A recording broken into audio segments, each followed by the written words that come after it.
Hello everybody and my new subscribers.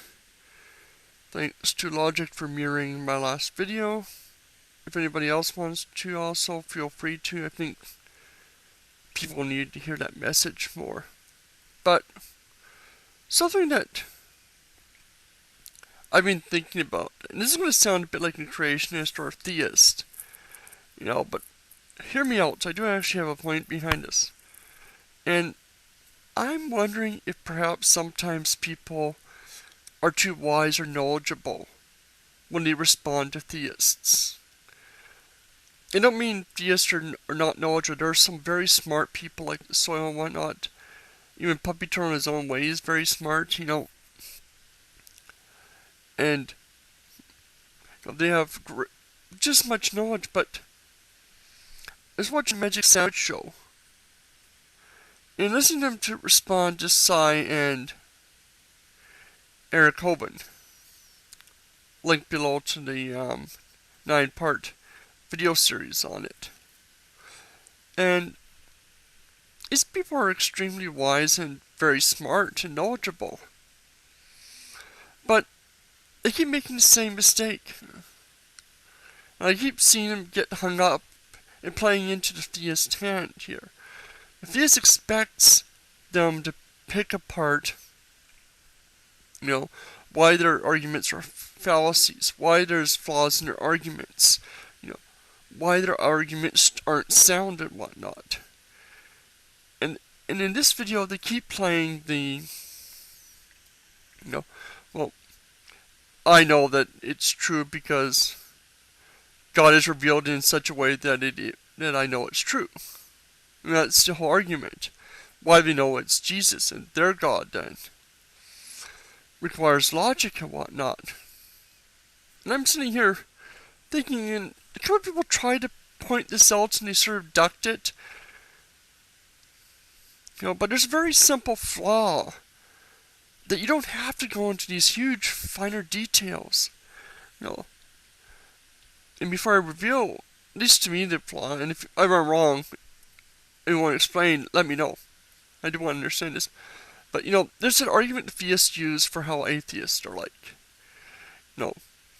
There's, they reel out a elephant, and they try to, and, the old Buddhist story, and they're trying to describe it. And they got 5 blind, Buddhists. The first Buddhist feels the skin and thinks it's an alligator or something like that, because it's got rough skin. Another one feels the tail and it says, oh, it's a lion. Or things like that, and each one touches a different part, and they try to figure out what animal it is from only that one part. And I think a lot of debates and arguments, this is what the really knowledgeable, smart atheists are like. They're seeing, each one is seeing a different flaw in the original argument. And they're all picking apart the individual parts, ignoring the whole. In my analogy, instead of an elephant there, it's a fake plastic thing. It's not even really an elephant. It's an artificial construction that's made to look like an elephant to a blind person that's touching it. I'm not saying the atheists are blind. I'm not saying that. But my point is, they haven't proven their actual argument to begin with. They're making assertions that they haven't backed up. And this whole argument that God is required for logic, well, they haven't even proven God is required for logic. They just stated, and I don't think they've proven the premise to begin with.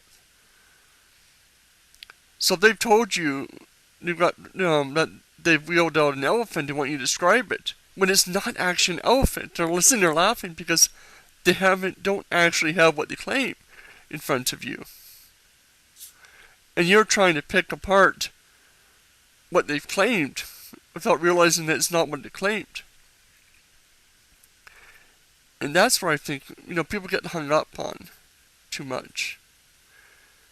We should press them on the fact that they're just making assertions. Prove their assertions. Don't pick apart why, the fallacies of the argument why God required logic. They haven't even proven God requires logic. Logic requires God. You don't have to take apart the rest of the argument. You have to get them to prove that. And prove it's satisfactory. Not just stating that God, or even just going beyond that, is saying God revealed it. Well, they haven't proved that God revealed it yet. If they're wrong and they're deluded, and God doesn't exist, well then, no, he hasn't revealed it, and they're just deluded themselves into thinking God revealed it. Or they're just simply wrong. You don't have to go into the deeper details. They haven't, at all substantiated any of their assertions. And that's where you gotta hit them. You gotta keep hitting them on them parts. Get them to respond and say and prove it before you can move on to even listening to the argument itself. Their base premise is flawed. Forget about the rest of the argument. Their base has no base until they can show it. Like I said, I might be wrong. There might be a better reason why to actually attack the big argument rather than the base point. But this is just something that's kind of frustrating me. I never see anybody attack the base premise in a lot of these debates. It's always attacking the finer details. So comment below if you agree or disagree. Let me know what you think about it and why you think I'm wrong, and because I want to learn. And I want to be knowledgeable and smarter.